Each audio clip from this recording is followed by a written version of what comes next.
Assalamualaikum warahmatullahi wabarakatuh. Baiklah, kami dari kelompok 7 akan menjelaskan tentang visual reality. Sebelumnya, perkenalkan nama saya Elsa Silvi Maharani, NPM G1F 020021. Teman-teman Saya Yanco Oktavitri dengan NPM G1F020006. Saya Muhammad Isudin Hafiz dari NPM G1F020037. Saya Muhammad Teguh Jaya, NPM G1F020031. Nama saya Tiara Elsie Febrianti, NPM G1F017022. Apa itu virtual reality? Virtual reality merupakan sebuah teknologi yang membuat pengguna atau user dapat berinteraksi dengan lingkungan dunia maya yang disimulasikan oleh komputer. Dalam bahasa Indonesia, virtual reality memiliki istilah yaitu realitas maya. Pada awalnya, program ini seperti peta bioskop Aspen yang diciptakan oleh MIT pada tahun 1977. Programnya adalah salah satu simulasi kasar tentang kota Aspen di Colorado, yang dimana para pemakai bisa mengembara dalam salah satu 3 gaya, yaitu musim panas, musim dingin, dan poligon. Pada tahun 1980, kemudian diganti nama menjadi virtual reality, dipopulerkan oleh Jaron Lanier, yaitu sosok pelopor modern dari bidang tersebut. Nah, Lanier sendiri sudah mendirikan VVL Research pada tahun 1985. Kemudian, dasar-dasar visual reality akan dijelaskan lebih lanjut oleh Yance. Dasar virtual reality. Di dalam virtual reality terkandung beberapa elemen penting di dalamnya, yaitu pertama, virtual world adalah lingkungan simulasi berbasis komputer yang dapat membuat avatar pribadi sehingga pengguna bisa menjalankan dunia maya seakan-akan dia menggunakan tubuhnya sendiri. Pengguna menggunakan avatar dalam bentuk screenplay maupun script. 2. Immersion membuat pengguna teknologi virtual reality bisa merasakan berbagai sensasi di dunia nyata saat dia berada di dalam dunia maya. Immersion terbagi menjadi 3 jenis. A. Mental immersion membuat perasaan dari pengguna seperti ada di dalam kehidupan yang nyata, padahal pengguna sedang berada di dalam dunia virtual. B.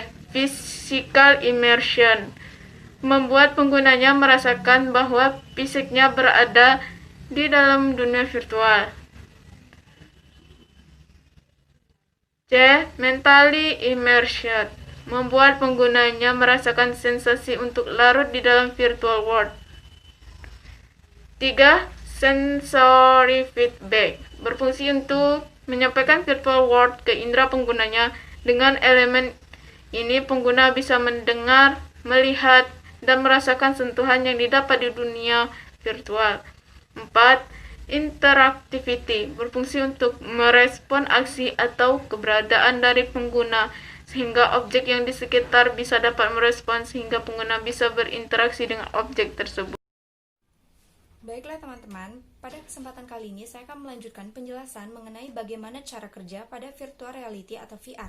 Jadi, cara kerja dari virtual reality ini atau VR ialah dimulai ketika user melihat suatu dunia yang bersifat semu yang sebenarnya merupakan gambar-gambar yang bersifat dinamis hasil dari simulasi komputer. Kemudian, melalui alat yang berbentuk seperti kacamata atau teropong ini, yaitu virtual reality, seorang user dapat berinteraksi dengan dunia semu dan mendapatkan umpan balik yang seolah-olah nyata, baik secara fisik maupun fiksi.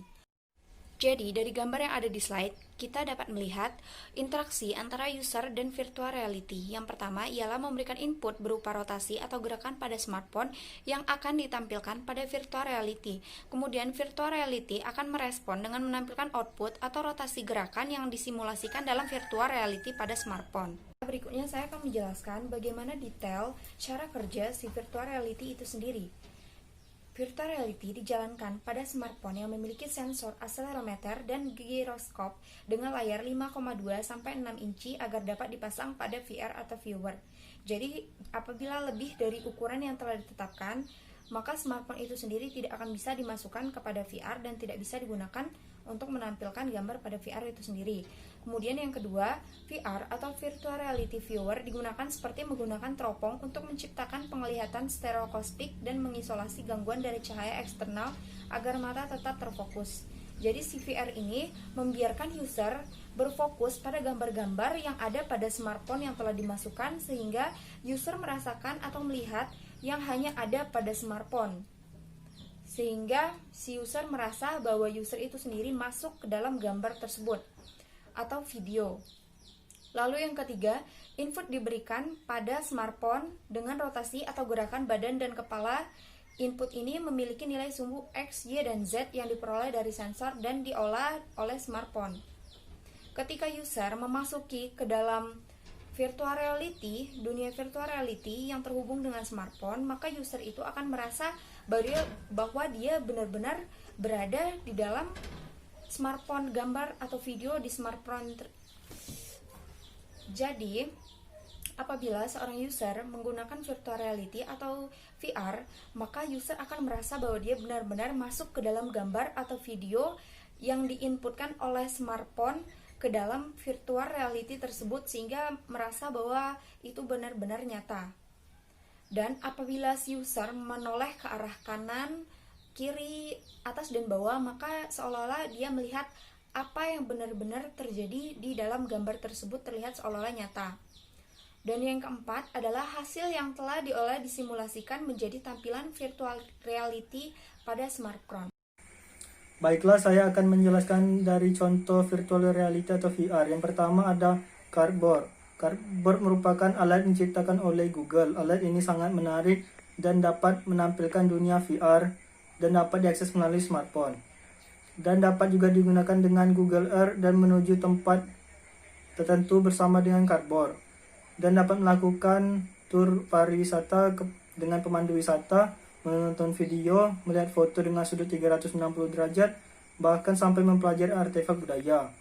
Yang kedua ada FRSE, merupakan produk VR yang dapat memberikan pengalaman luar biasa karena dapat melihat video dengan sudut 360 derajat seperti membawa ke negara yang banyak event seperti di New York, menikmati pantai, menikmati video musik, dan lain sebagainya.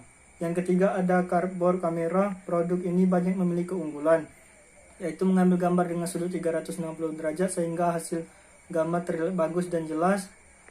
Ketika sedang liburan tempat menarik, produk ini tidak boleh dilewatkan karena bukan hanya saja memotret panorama indah dengan sudut 360 derajat, melainkan juga dapat merekam suara sehingga bisa merasakan kembali apa yang pernah dirasakan pada saat di posisi tersebut.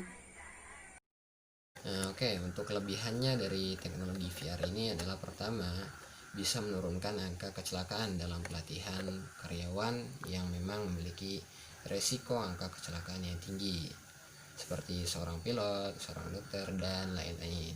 Kemudian yang kedua, bisa dijadikan sebuah terobosan baru di dalam dunia ilmu kedokteran atau ilmu kesehatan ya. Karena dengan adanya teknologi VR ini bisa dijadikan sebagai media psikoterapi bagi orang-orang yang contohnya mengalami stres, trauma, dan lain-lain. Kemudian yang ketiga, dengan adanya teknologi VR ini, para pekerja itu dalam pekerjaannya akan lebih dimudahkan ya, terutama di bidang perakitan dan perawatan seperti merancang suatu gedung, hotel, rancangan rumah, denah, dan lain-lain. Kemudian untuk kekurangan daripada teknologi VR ini adalah pertama, bisa berpeluang meningkatkan angka pengangguran karena dengan adanya teknologi VR ini lebih sedikit orang-orang yang diperlukan dalam merancang suatu proyek atau suatu pekerjaan. Kemudian yang kedua, untuk orang-orang yang memang sering menggunakan teknologi VR ini, itu mungkin akan mengalami perasaan kehilangan realitas dan perasaan isolasi saat mereka berinteraksi dengan dunia buatan, bukan dunia nyata dengan orang sungguhan. Kemudian yang ketiga, pembuatannya yang masih sedikit dan biayanya yang tergolong mahal, itu turut menjadi poin kekurangan daripada teknologi VR ini. Kali ini saya akan menjelaskan kesimpulan dari virtuality. Perkembangan teknologi secara digital kini tidak hanya dari sisi bisnis online saja, namun pada sisi animasi juga mengalami perkembangan. Salah satunya ialah adanya virtuality dalam dunia animasi yang membuat semua kalangan dapat menggunakannya. Virtuality merupakan sebuah teknologi yang membuat pengguna atau user dapat berinteraksi dalam lingkungan yang ada dalam dunia maya yang disimulasikan oleh komputer, sehingga pengguna merasa berada dalam lingkungan tersebut. Di dalam bahasa Indonesia, virtuality dikenal sebagai istilah realitas maya. Sekian dari saya. Itu tadi presentasi dari kelompok 7. Lebih dan kurang kami mohon maaf. Wabillahi taufiq wal hidayah. Wassalamualaikum warahmatullahi wabarakatuh.